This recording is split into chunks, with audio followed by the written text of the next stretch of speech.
The United Nations Secretary-General Antonio Guterres has called on Israel to immediately halt its large-scale military operation in the occupied West Bank, a call that's been echoed by the EU Foreign Policy Chief Joseph Borrell. The Israeli military said 5 Palestinian fighters had been killed earlier today while hiding in a mosque in the city of Tulkarem. Earlier, Palestinian officials said at least 17 people had been killed by Israeli forces since yesterday during what Israel describes as counter-terrorism raids. Correspondents say that with the war in Gaza still raging, Israel's biggest operation in the West Bank in some 20 years is causing international alarm. I initiated the procedures in order to ask the member states if they consider appropriated, including in our list of sanctions, some Israeli ministers has been launching hate messages, unacceptable hate messages against the Palestinians and proposing things that goes clearly against international law and is an incitation to commit war crimes. And I think that the European Union has not to have taboos in order to use our toolbox in order to make humanitarian law respected. But it's not my decision. I only have the capacity of proposal. Member states will decide. Be supporting Josep Borrell's recommendation for sanctions in respect of settler organisations in the West Bank who were fomenting and who were facilitating expansion of settlements, and also of two Israeli ministers that the High Representative has also called for sanctions against Ben-Gvir and Minister Smatrak. Diese humanitäre Feuerpause braucht es auch. This humanitarian ceasefire is also needed for the 2 million people in Gaza. Here, too, one cannot imagine what it means to have to live for months without sufficient food, humanitarian aid and medical care, or even as a child all alone in his destroyed home, in case of gout having to survive without parents.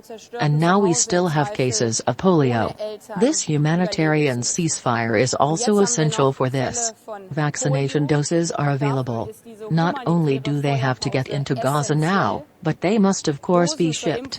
Polio vaccinations are useless if they cannot also be vaccinated to newborns. This break is also necessary for this. This requires regulations.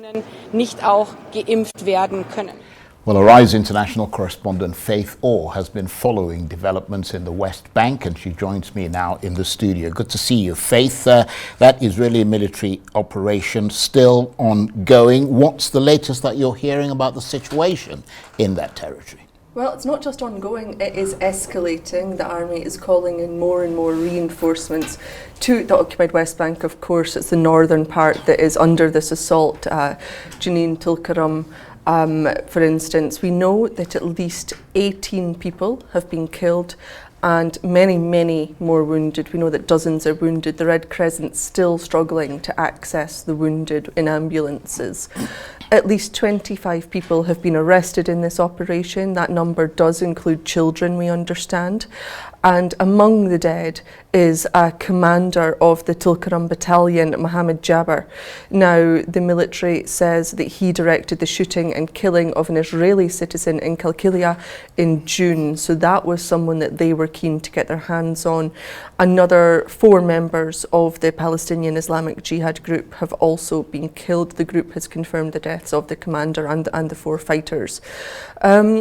But this is on a different scale, really. You know, we see the Israeli army going into the West Bank regularly, but this is a huge, huge operation. It's not something we've seen for a very long time. And as a result of that, there's lots of fear, lots of anxiety among the residents there. And this is, of course, happening despite alarm expressed by the UN Secretary-General Antonio Guterres and the EU Foreign Policy Chief Josep Borrell. Tell us more about what they've been saying. Yeah, I mean, Guterres, unsurprisingly, calling on Israel to immediately halt this operation, to protect civilians, to allow access for healthcare, which is being cut off. He says what's happening now is fueling an already explosive situation. He's condemning them, he's calling for restraint and for them to use lethal force only when absolutely necessary. He's also condemning the children, the loss of lives of the children that are being killed, again demanding that the safety of youngsters be ensured. As for Josep Borrell, he was at an informal meeting of EU ministers earlier, and he called for an end to this operation too. He described as worrying comments from Foreign Minister Israel Katz to displace people from the West Bank. He says that that is doing the same thing there, which has happened in Gaza. And has there been any response from Israel to the criticisms by the UN and the EU, or is that criticism likely to be water off a duck's back? Because, I mean, Israel is no stranger to criticism from the UN and the EU. Oh no, that Foreign Minister Israel Katz is taking this extremely personally. He has called Borrell a liar. He said that he would in no way insinuate that people should be forced from their homes. He says, I oppose the displacement of any population from their homes, and says that he simply didn't say that. But he did say that, and he has repeatedly said that about Gaza. He has repeatedly called for people to be displaced, for evacuation orders to be issued, for people to be moved from areas. So I'm not quite sure which version of history Katz is trying to rewrite here, but Borrell is correct in his comments. And we know that the Palestinian Authority, we know that the Palestinian Authority, which is in charge of the West Bank, does have police on the ground there. What's been their response?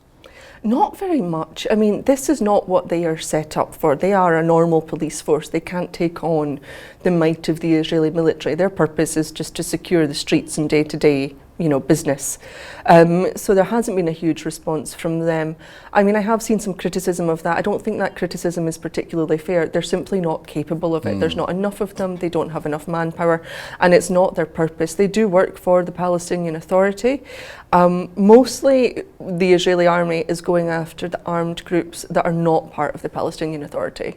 Nevertheless, that is one of the things that undermines the faith of Palestinians in the leadership of the authority. Absolutely, and it's one of the things that is driving the rise of armed groups in the West Bank. The young people there simply do not believe that the Palestinian Authority is sticking up for them anymore, is pushing for their futures. So they are turning, Mohammed Jabbar was a good example of that. Even his father has said from the age of 17 he fought for his homeland.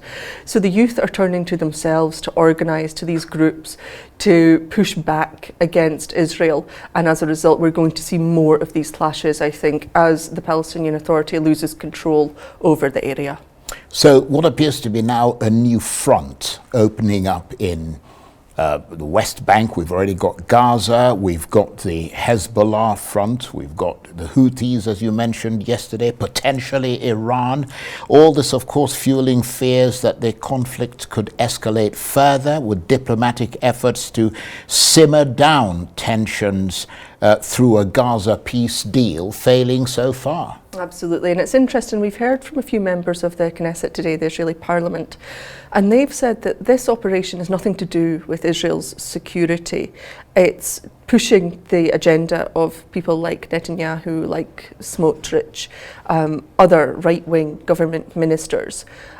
Because they want this to continue for their own ends. I mean, we've discussed this time and again, but the minute this war ends, many of those ministers, including Netanyahu, could very well lose power, could very well face criminal proceedings, could very well end up in jail.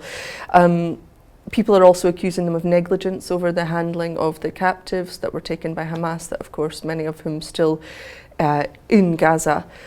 And then opening up all of these fronts, as you mentioned, with Hezbollah in Lebanon, with the Houthis in Yemen, with Iran.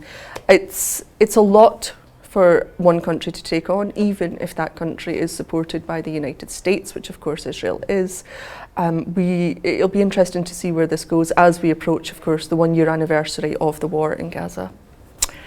Faith, thank you very much indeed. Faith Orr is Arise international correspondent.